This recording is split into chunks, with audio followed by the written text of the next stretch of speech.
Welcome to the Savvy Podcasting for Entrepreneurs podcast, a place for podcasters to learn what's actually working in the world of podcasting and how to use their podcast to generate consistent leads in their business.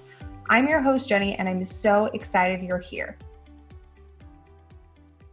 Hi, Jessi. Welcome to the show. I'm so excited to have you here today. Hey, thank you so much for having me. I'm super excited to be here. So I always like people to start off with telling us about yourself. So tell us about yourself and how you really got started in the online space, in your industry, and all that good stuff. Yeah, so I think like most entrepreneurs, my journey is pretty convoluted. And I guess I'll start with the end in mind. So kind of a one-line introduction for me. I am an author and a speaker in the field of mental health. And I also help other service-based entrepreneurs write and publish their books. So that's where we're at now. And then looking back all the way to the beginning, it really started for me when I was in high school and started coordinating some run walk fundraisers that benefited families who had children that either lost their lives to an illness or were really struggling with an illness. And that was definitely more in the fundraising, nonprofit side of things, but it gave me this taste of what it could be like to do my own thing and have it be very cause-based and supportive of something that I believed in. That kind of lit that fire for me. And then as I moved through high school, that was not at the forefront of my mind, largely because I was really struggling with my mental health. I was going through depression and anxiety and disordered eating and trauma and toxic relationships and kind of anything else you want to throw in that bucket there. But that instance really kind of helped me understand the importance of mental health and the importance of mental health advocacy, because I was not the person that reached out for help. I thought I was the only one who was struggling. I thought it was shameful to reach out and ask for help. And so I really kept it to myself and struggled in silence. Now I'm at a point where I've really healed from that. And I'm happy to be the one to stand up and say, hey, this is what I went through. This is what I wish I knew, and break down that barrier. But not having that opportunity and not having that support when I was struggling really lit that passion in me for the work that I do now from the mental health side of things.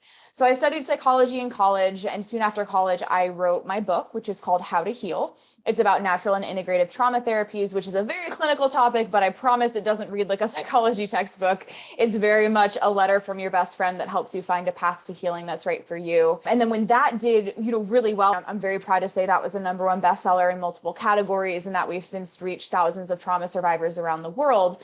But when that did really well, of course, when you're in the entrepreneurial space, you have people asking you, how did you do it? I want to do the same thing. What did you do?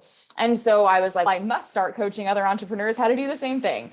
And that kind of brought on that second part of my business, which, like I said, is really helping service-based entrepreneurs and heart-centered service-based entrepreneurs specifically write and self-publish their first book. So yeah, that's kind of in a nutshell my story and what I do now, and really why I'm passionate about the things that I am. I love that it started so young for you and you kind of push it to the side and then continued with your journey and then realized, wow, this is actually something I want to do. So did you ever end up working corporate or anything, or did you just go straight into being an entrepreneur? Yeah, I've never had a job. I don't think I've ever filled out a W-2 in my life. That's amazing. Yeah. Like trying to think through this, I was like, I don't think I've ever filled out a W-2. I did some independent contractor work. So like I worked as an EMT, but that was on an independent contractor. I did some reffing throughout high school and college, like soccer and basketball reffing. So I have had supervisors and jobs in the sense of something a little bit more traditional, but right. I hit entrepreneurship right out of college and really have been doing it ever since. That's amazing. Yeah. There's few people who have done that. I was kind of close. Like I started my business in 2016 and I graduated in 2014. So I wasn't in the corporate world for very long, but yeah, it's always crazy when people like start in college or like right after college, because I feel like, especially like now there's a lot more resources for that. But when I was in school, there wasn't any like entrepreneurship major or any classes that you could really take around that. So it's really cool to hear from people who just paved their own path, because obviously now it's easier, but back then it was like, how do you do this? People actually do this. They start businesses for themselves. Like what? Online, especially, like that's even crazier. So yeah. I love that. That's really cool. Yeah, it's totally crazy. And even to this day, I love my dad, bless his heart, but I'll be like, yeah, so I had a business meeting the other day. And he's like, what business? What do you mean you run a business? And I was like, yeah, Dad, my business. And he's like, oh, you're speaking? And I'm like, yeah, Dad, that's my business. That's how I pay my bills. So there's still that like stigma or lack of understanding. But you're absolutely right that there's so many more resources now than there was a year ago, 5 years ago, 10 years ago, and so on and so forth. Right. No, my parents are the exact same way. They're like, yeah, so can you tell me what you do again? I'm like, oh my God. Obviously, my business has pivoted since I started in 2016. So I totally get that. But it's like, come on, guys. Like, I've been doing this for 6 years now. You should kind of know at least a little bit, a fraction of what I do. But I don't know. My parents are like in their 60s. So it's very foreign to them. Unless you have a little mom and pop shop or something, and that's your business. They're like, how else do you have a business? Right. But yeah, awesome. I love that. Super cool. So I know I've personally heard so many people say that they want to write a book in their lifetime, starting as young as like children. And you obviously wanted to do it in high school. So it's not uncommon for people wanting to write a book. But I feel like most people really don't end up doing that in their lifetime. It always ends up being a goal, but then it gets pushed back and back and back, and then it never happens. So why do you think that people just don't end up pursuing their dreams of writing a book? Yeah, I think it really is overwhelm and a sense of nebulousness, which we're going to turn into a word, around the writing and publishing process. So it's so easy to say, I want to have my name on a cover. I want to share my story with people. And you're right. Almost everyone has that on their bucket list. I think I read a statistic somewhere that was like 80% of Americans want to write a book. So there's tons of people that are looking to write a book. Yeah. But I think when people actually start to get started and they start to think, okay, what does this actually look like? How am I going to go from sitting here putting it on my bucket list to actually having a published book? Then they're like, oh my God, I have to write 50,000 words. Oh my gosh, I have to edit it. Oh my gosh, I have to publish it. I have to market it. I don't even know how to do any of this. Oh my gosh, this is so much. I'm just going to go back to my 9 to 5. Or I'm just going to go back to my coaching business or whatever that is for that person. And so I think there's this goal. It's so exciting. You get your name on the cover and it's all fantastic. And then the back end of it is like this big black cloud that is not simplified into anything for people. And they see that and they're like, and run in the opposite direction. So I feel like it really is, I'm saying just a sense of overwhelm, but it is a very large and valid sense of overwhelm just because there's a lack of clarity on the topic, especially as new routes to publishing are opening up and becoming more accessible for people. Yeah. And I feel like you can say the same about starting a podcast as well, because a lot of people have all those mindset issues. Oh, I hate my voice, or, oh, what am I even going to talk about? And I'm sure people have similar things like, oh, what am I going to talk about when I write a book? Oh, well, they don't have that I hate my voice objection, but I don't really like how it sounds when I write stuff, things like that. And so I think it's very similar when it comes, books and podcasting are similar in that way. People just either they want to do it and they don't end up doing it. But I feel like books are even more so. People are more likely to start a podcast than they are a book these days, at least. Yeah, no, I feel that. And I mean, in the effort of full transparency, I'm the same way. I've thought about starting a podcast before. And for me, it's like, I don't know how to edit. I don't know how to use the tech. What am I doing with this? And so I totally get that people would look at writing the book the same way. I have to do what? I don't know how to do that. So 100% I agree. Yeah, no, editing is the most daunting thing that I find for people as well, that everyone's like, I don't know how to edit. Okay, just take a step back and it'll be okay. But yeah, so I love that. I think that's cool that they can be similar. It's just, totally different processes, but similar mindset issues that everyone runs into. So what are some things that we can do to actually start working towards our goal of writing that book? Because obviously so many people, you said 80 something percent want to do this, but they haven't yet. So what are some things we can do to actually make that a tangible goal and not just something on our bucket list that never gets crossed off? Yeah. So my pre-step, my step 0 to this is the mindset piece of it. And I'm not going to go too deeply into that because there's 1,000,001 topics and podcast episodes and books about mindset out there that you can absolutely go and listen to. I'm sure, Jenny, you have some episodes about mindset around starting a podcast. So go listen to some of those. But you need to get into a position where you feel comfortable and confident moving forward and sharing your mission and your values and your expertise with other people. However you end up going through that is fine. For me, I had a lot of imposter syndrome to work through because I don't have a PhD. I don't have 50 years of experience. And here I am trying to write this book about trauma healing. Who am I to do that? I just have my own personal little story. So that was something that I had to work through. And the way that I did that was twofold. Number one, I focused very heavily on my story. So I was not coming into this trying to diagnose people. I was not coming into this saying, this is the one singular way that you can achieve trauma healing. I came into it with, this is the information that I wish I knew when I was struggling with trauma. This is what I hope that no one else has to not know if they're in that position. And the second thing that I did was actually really rely heavily on A little bit of external validation, which is generally not my first tip. But every time I'd get a positive endorsement from someone who had their PhD and 50 years of experience, or every time I got a positive review from a reader saying how much it helped them change their life, I was like, oh, okay, I'm going to put this in a little file folder. I'm going to keep this. And then when I'm feeling that imposter syndrome, then I'm going to go back to that and help boost my mentality there. So that's a very broad tip that everyone needs to do before they can even get started writing. But once you've done that and you're like, okay, I'm really ready to dive into the tangible bits of this, you need to figure out what you want to write about. That's the first step there before you can start outlining, before you can start writing, or even thinking about publishing and marketing and things like that. And so there's a couple questions that I encourage people to ask themselves when they're looking for, I was going to say a podcast topic, a book topic that they can use to become an author. So the first question is, what do you like? What are you passionate about? What do you enjoy talking about? Because you are going to have to write at least 50,000 words on this thing. And if you are not passionate about it and you don't like it, that is going to be a drag. And let's not even talk about the publishing and the marketing and the lifelong position of being an author. If you don't like what you're writing about, that's going to be horrible. Number one, what do you like writing about? What do you like talking about? Number two, what do you have the expertise or the credibility about? For example, I really like architecture. I think home architecture and interior design is super, super cool. And I could say a lot of things about it, but I have no expertise in it. So it would just be me spouting off, wow, this looks really cool. And this color looks awesome. And I love these tiles. That wouldn't be a very good book for anyone. So you have to pick a topic that you have some level of expertise in. And that could be your own personal story, like you've had an accomplishment in this space that you're going to teach other people how to have the same accomplishment. It could be your client story. So maybe you've helped 50 clients achieve X, Y, and Z, and now you're turning that into a framework and teaching that through your book. It could be professional or educational background. So maybe you've been an accountant for 10 years and now you're going to write a book helping other small business owners master their accounting or whatever that is. So looking at what am I good at? What do I have expertise or credibility on that I can go ahead and write this book about? And then the last piece is, what do you want to build a career on? So maybe you really like accounting and you have a ton of experience with accounting, but you're sick of it and you don't want to do that in your business for the next 50 years of your life. That might not be the best topic to write about. So when you're going through this process, you might get to this third question and have 3 or 4 different topics that you're passionate about and you have enough expertise to write about. But one of them is really sticking out as, yeah, I want to do this for the next 30 years. Like, this is something that I want to be my legacy and my mission for the rest of my life.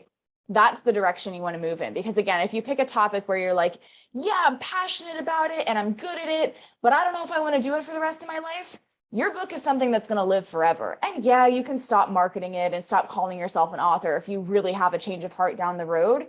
But if you know that you're moving out of the space that you're in 5 or 10 years, maybe don't write a book about it right now. So those are the questions that I encourage people to ask themselves as they're figuring out what they want to write about, so that when they do move into the next process of outlining, writing, and blah, blah, blah, they actually have a good foundation and are excited and passionate about where they're going with that book.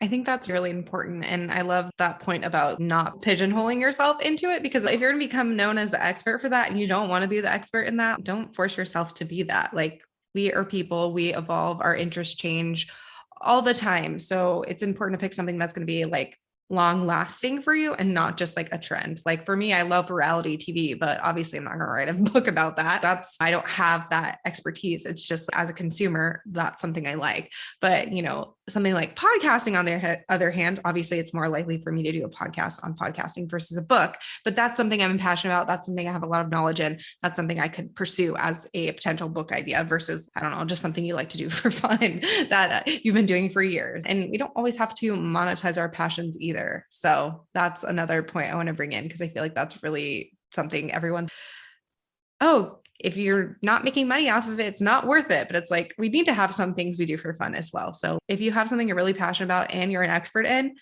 you don't have to write your book on that thing either, if you want to keep it something that is just a passion. Because otherwise, when it starts to feel like work, it doesn't always become fun anymore. So if you want to keep it a passion, Keep it a passion. That's okay. Permission granted. Awesome. So I know like obviously the mindset thing is huge. Obviously finding the topic and really getting that solidified is huge. But once we have that going for us, what are some things we can do to actually sit down and write the thing? Because I know that's another hurdle that people have to get over. They're like, cool, I have all this kind of mapped out in my head, but how do I actually sit down and write and make time and prioritize time for that? Because obviously writing a book takes a lot of time, takes a lot of effort, and you're not getting paid that exact moment. So other things tend to take precedence. So how can we actually find that time to dedicate without completely giving up the rest of what we're doing for all time until the book's done? Absolutely. What's really frustrating to me about this is that the advice that you get on the internet is just sit down and write for an hour a day. Get up at 5 a.m., get up before your kids are up, or hide in the closet from your kids and just write. And then your book is going to come together. And it's, oh man, there's so many things wrong with that. There's so many ways that type of advice could go wrong, because what that's telling people is take the decade of experience that you have in your brain and dump it onto a sheet of paper and expect it to come out perfectly the first time. And that's completely unrealistic. You need to have some sense of structure, as well as time management, as well as an understanding of how you want to structure your day to fit writing into your day. So the two pieces of advice I have around this, number one is around the time management piece. You do not have to write your book in 30 days. I think that's where I differ from a lot of other writing and publishing coaches, is they're like, write and publish in 90 days, get it up as quickly as possible. And not only do you miss out on some promotional opportunities with that, which we can talk about more later in the episode, that's just not healthy. It's not going to be a good book. It's not going to give you the opportunity to look inside yourself and really pour your soul onto a piece of paper, especially if you're also managing a business and a family and a life and hobbies and health and sleep and eating and all of these other things. If you had 40, 50 hours a week that you could dedicate to writing this thing, you could probably crank out a pretty good book in 30 to 90 days. But we are humans and we have other parts of our lives that are important to us. So that's unrealistic. So what I encourage someone to do is look at what is going to work for them. If that is getting up at 5 a.m. before your kids are awake and writing a few hundred words every day, that's perfect. If it's handing off your responsibilities to your partner for a whole Saturday and going to a co-working space and writing for 8 hours a week, that's perfect too. If you know that you can only work after the kids are in bed, and I know not everyone has kids, I'm just using that as an example, but after everyone's gone to bed, so you have 10 to 11 at night to write, that's fine too. You need to find a schedule that's going to work for you and set a manageable goal that's not going to be to write your entire book in 30 days. The way that I encourage people to set those types of goals is by doing content-based goals instead of time-based goals. So instead of saying, I'm going to sit down and write for an hour a day, I would say that it's more beneficial to say, I'm going to sit down and write 1,000 words a day. Because technically, you could spend an hour nitpicking a single paragraph in your manuscript, and you would have written for an hour a day. It allows room for that perfectionism to come in and really make you not progress in your book because you're trying to make this one little tiny section perfect. Or procrastination, where you're like, oh, I'm sitting in front of my computer, but there's an email and there's social media. Oh, the bird just flew by outside. Like you're technically butt in chair, but you're not being productive. So content-based goals, where it's, I want to write 500 words, 1,000 words, whatever that is, you don't have time to be a perfectionist or to procrastinate unless you want to spend 4 hours in front of your computer that day. You have to keep writing. You have to get words out of your head and on a piece of paper, which is the entire purpose of the first draft. Where we go back and perfect that is on the second, third, fourth, etc. drafts. But right now we just want it out of our head. And that's why setting those content-based goals really forces you to write, because you don't have the luxury of time to sit there and perfect every single word that you put down. So those are my pieces of advice for kind of finding the time and structuring your day around writing. But then when it comes to actually writing it, what I teach is a 3x3 structure. Because again, the advice of just dump everything, all of your expertise onto a sheet of paper, how the heck do you organize that? Like you have years of knowledge in your head and it's just supposed to pop out nicely. It doesn't work that way. So what the 3x3 structure is your first level, your top level of threes. Think of this like a family tree, right? There's the descendants under each three. But your top level is your what. So what are the three main things that my readers need to know to take away the transformation that I am promising them? So for example, if you're writing a book about health and fitness, how to be healthier, your three things could be, you need to eat right, you need to exercise, and you need to have a good mindset. So those are the three whats that your readers need to understand in order to take away the transformation of living a healthier life. Your next level, so the threes underneath each of those threes, are the whys. Why are these things important? Why do I need to pay attention to them? So why is eating important? Maybe you're looking at proper nutrition, you're looking at metabolism, and you're looking at enough energy to work out, to follow up to the second what. I am not a health and fitness expert. I'm totally winging this here. But my gist of why are these things important? Why are we talking about them? Why do they matter? Then your bottom level of 3 is your how. How do you implement this? This is where you go into the step-by-step under each of these topics. So maybe under your food nutrition topic, you're looking at sharing different recipes. You're looking at cooking strategies or swaps that you can use to make recipes healthier. So really giving people, again, that step-by-step of this is how you do the thing that we've been talking about so they can take away that transformation. When I've shared this framework with other people of the 3x3, they're all just, oh, that makes sense. I know what I want to write about now. I know what I want to talk about. I know how I'm going to put it all together. And so that's where you should start, is taking those 10 years of expertise and saying, okay, what do they need to know? Why are those things important? And how do they implement them? And then you can write your book from there.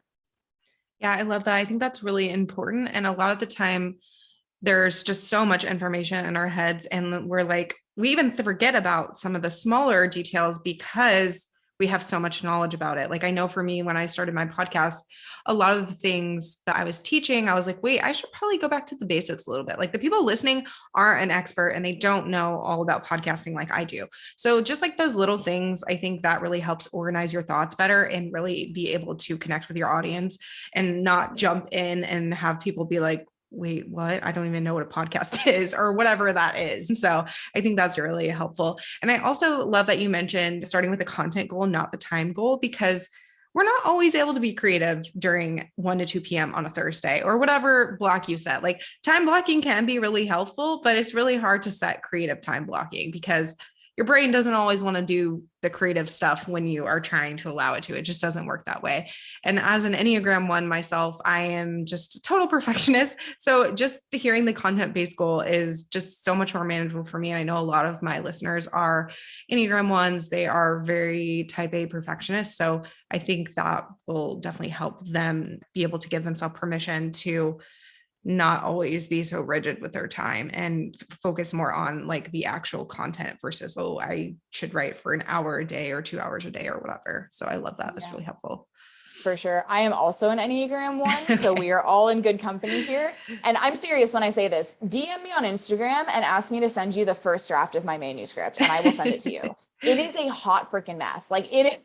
There are typos and grammar and spelling errors and nothing makes sense. And half of the content got shifted around between the first draft and the final draft. But I will send that to you because if that can turn into a #1 best-selling book, I promise you whatever your first draft looks like can turn into something amazing as well. So DM me, I'll send it. It'll make you feel better. I promise. I love that. I think that's just helpful knowing that you're also a perfectionist as well. So being able to like let go of that perfectionism is like half the battle when it comes to writing or really doing most things. So I think that's really beneficial. So if you guys want to see her first version, definitely take her up on the offer. I think it really helps to see other people's, not their final product, but like their starting point. Because there's that quote. It's like, don't compare your chapter 1 to someone's chapter like 300 or whatever. And that's just so true when it comes to pretty much everything in life, especially writing a book. For sure. Awesome.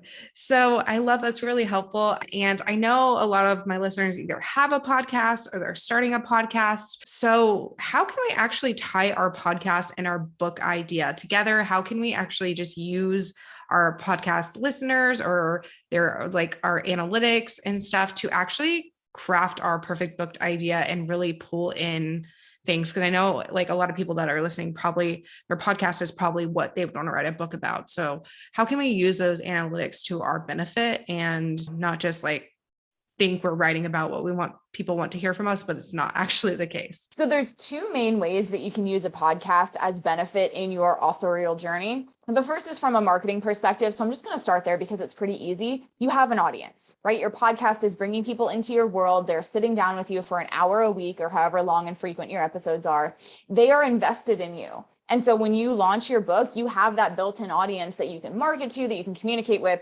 So that's pretty straightforward. But from a data and analytical perspective, your podcast is your testing ground. And within that, there's really 2 main ways that you can do that. So when you're thinking about what topic you want to write your book about, as well as what content you want to put into your book. So when you're filling in your 3x3 chart, you can look at past podcast episodes and say, okay, what trends am I seeing here? What topics are people really interested in? Which episodes perform really well? And so maybe you're looking back at your analytics and you're saying, okay, well, say you're a life coach. My episodes on overcoming perfectionism did super well. Like I've had 3 different guests talking about it. All of them knocked it out of the park. But my episodes on overcoming procrastination, they were so-so. They didn't really do very well. So you can take that and say, okay, I need to talk about perfectionism in this book because my audience really likes that content. I might mention procrastination, but I'm not really going to go into much depth about it because my audience has told me through their listening habits that they're not as interested in that. So you want to look back at your data and say, okay, what's done well, what hasn't, and how do I want to incorporate those topics or not incorporate those topics into the book that I'm writing? The second thing that you can do is you can use podcast episodes to test different ideas. So maybe you have 3 different topics for a book. You have overcoming perfectionism, overcoming procrastination, and overcoming imposter syndrome. Just again, sitting within that life coaching space. You could do a series of podcast episodes on each of those topics or one podcast episode on each of those topics and see which performs better, see which gets more downloads, see which episode sends more people to your DMs saying, oh my gosh, this episode changed everything for me. Thank you so much. And use that data to inform your decisions about what topic you're going to write your book about or what content you want to include in your book. So your podcast is just a wealth of data and information that you can use to test and iterate and figure out what you want to put into your book. So you're not completely guessing with what you think people are going to like, especially because you're going to be marketing to your podcast audience as part of your launch strategy. And so listen to what they're telling you. Listen to the feedback that they're giving you to inform your writing decisions so you can bring them the most beneficial book for them that's also going to be the most successful for you.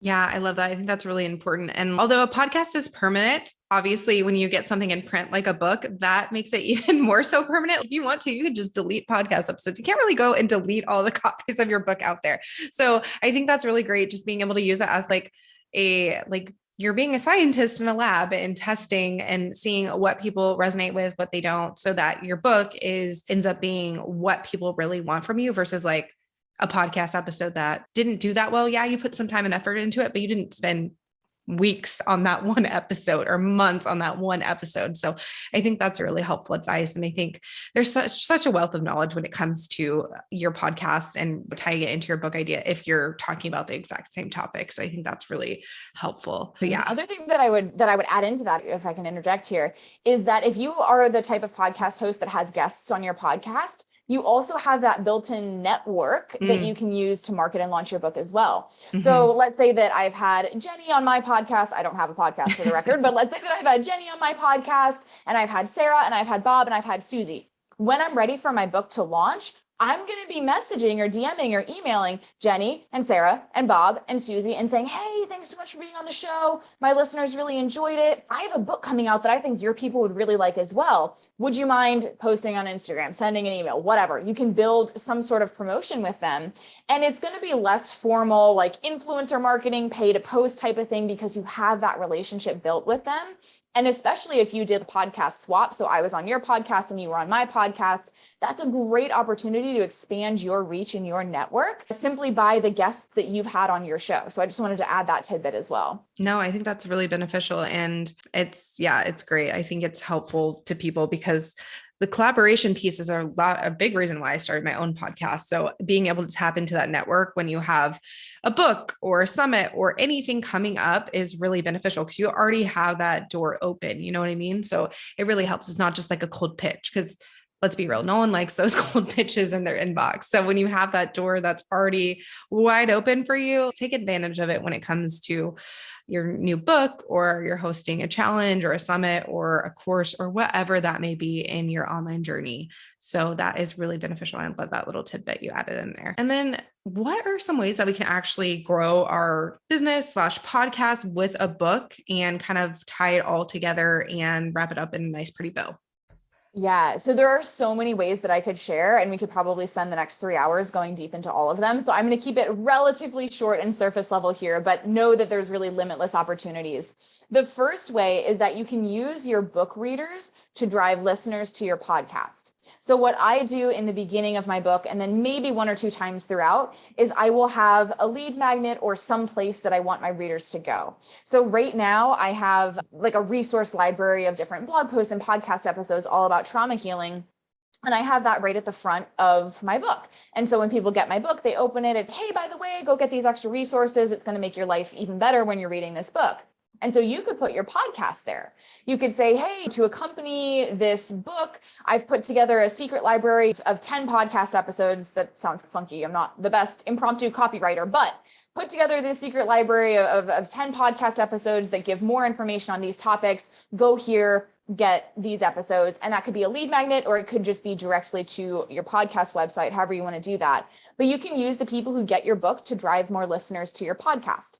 Similarly, on your podcast, you can talk about your book so that every time you get new listeners on your podcast, they're going to know about your book. They're going to go buy your book. And now you have this flow back and forth that brings your community together in an even better way. The second way is that you can use your book to build your business is by getting more clients or speaking gigs. So my clients are speaking gigs and conferences and colleges and things like that. But when people come into your world, it is so much easier for them to go and pick up a $10 or $15 book than it is to book you for a $5,000 package or presentation. And so you can have people read your book, they get acquainted with you, they understand and fall in love with your methodology, and then they start moving up your ladder. They're in your community. Maybe they bought a course. Now they really like the course. Now they're going to hire you for one-on-one coaching. And so what I found is a book is a very accessible way to open the door into your world.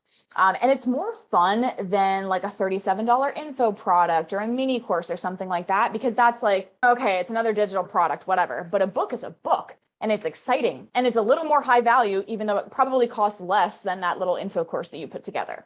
So that's another way. And then if any of you are speakers, like speakers, go on stage and give presentations to different groups, what I highly recommend doing is thinking about using bulk book buys at your speaking gigs. So this is honestly how I have sold the majority of my books, is when someone books me for a presentation and we're talking about kind of the financial end of things, I will say, would you like to add 100 paperback copies of my book to my presentation package? And I'll share some more information about the benefits and how there's now a tangible takeaway that attendees have, or they can use them for giveaway copies or whatever, but I will make that offer. And I'll give them a 15% discount on my books. So instead of saying, oh, you have to pay $16 per copy, they get it for $12 a copy or whatever that ends up being. And that drives a ton of extra revenue for me, extra profit for me too, because I'm still making profit on those books. It gets my books into the hands of more readers, and it makes me look better to the people that are in attendance at my presentation, because they're not just listening to me talk for an hour, they're getting a book that they can touch and read and give to a friend and really interact with after the presentation. So those are just a couple of ways that you can use your book to build your business, aside from the very obvious one of now you have an additional stream of revenue in your business. So there's tons of opportunities there, tons of opportunities for connections and media interviews as well, because now you have the author title behind your name. So there's so much that you can do, but those are just a couple quick ones to think about as you go on your authorial journey. I love that. I think that's really helpful. And some of those are very innovative ways that I probably wouldn't have ever thought of. So I love that. I did have one question though. So I know as a podcast host, I receive a lot of pitches and a lot of people are doing like these PR tours for their books. Do you typically like recommend that, or what do you think that's a best practice? I know it can be done well, but half the time the pitches that I get are like not even related. Obviously my podcast is about podcasting and I get pitches about everything under the sun for people's books. And I'm like, okay, you are literally just pitching to everyone you see that has a podcast. So do you think that can actually be beneficial, or do you think that's just something that we should skip? Yeah. So my answer is yes, but, and I feel like that's the answer to every type of question like this. It's be beneficial. Yes, but you have to do it in the right way.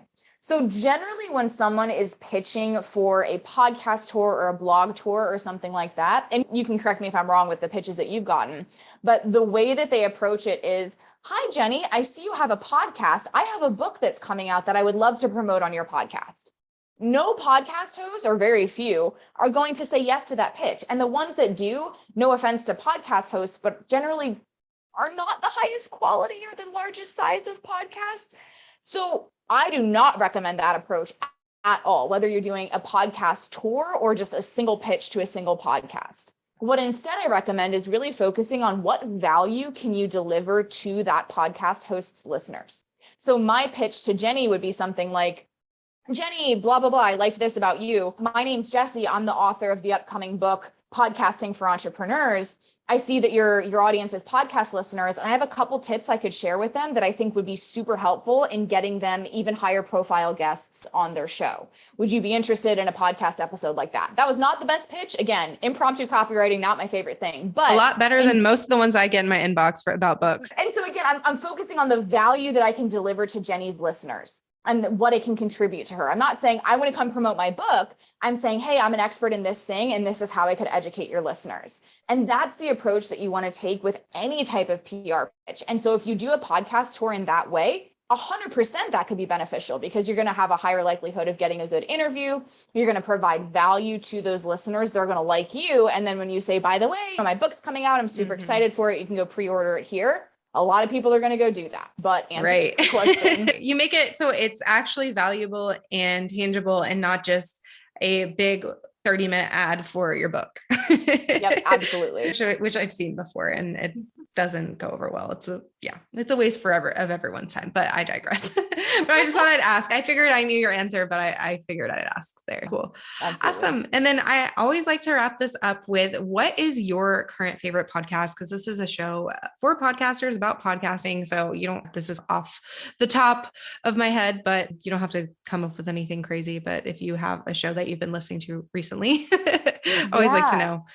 Oh man, I have so many that I could share. Do I have to pick one, or can I share? No, you can share multiple. I'm always sharing multiple. Okay, awesome. So when I'm in the mood for something funny, I always listen to Girls Gotta Eat, and I just crack up on a hike when I'm listening to them. I would say rated R warning so just so you know, for any type of self-help personal development stuff, I love Glennon Doyle's podcast, We Can Do Hard Things. I also laugh a lot during that, but I really enjoy listening to that. And then I also just started listening to Smartless with Jason Bateman and a couple other people, Will Arnett and Sean someone.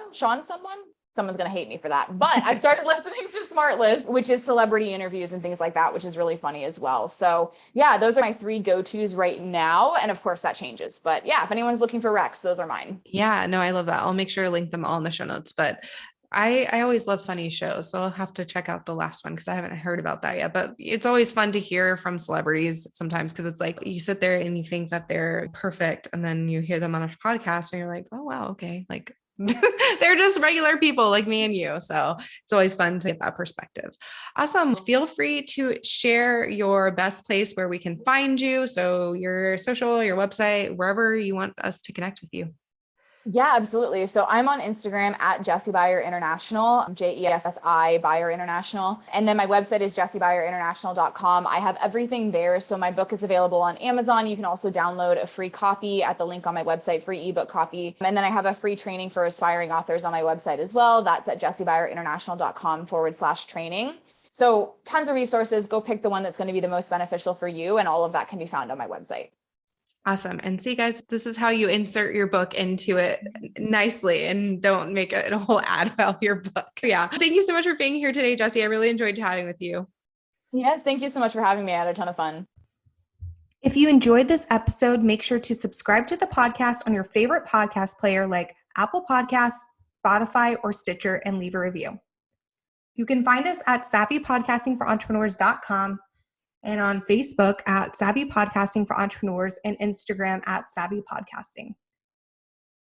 Make sure to join our free Facebook community for podcasters by going to savvypodcastingforentrepreneurs.com/community and join in on the exclusive community just for Savvy Podcasting for Entrepreneurs listeners. I'll see you there.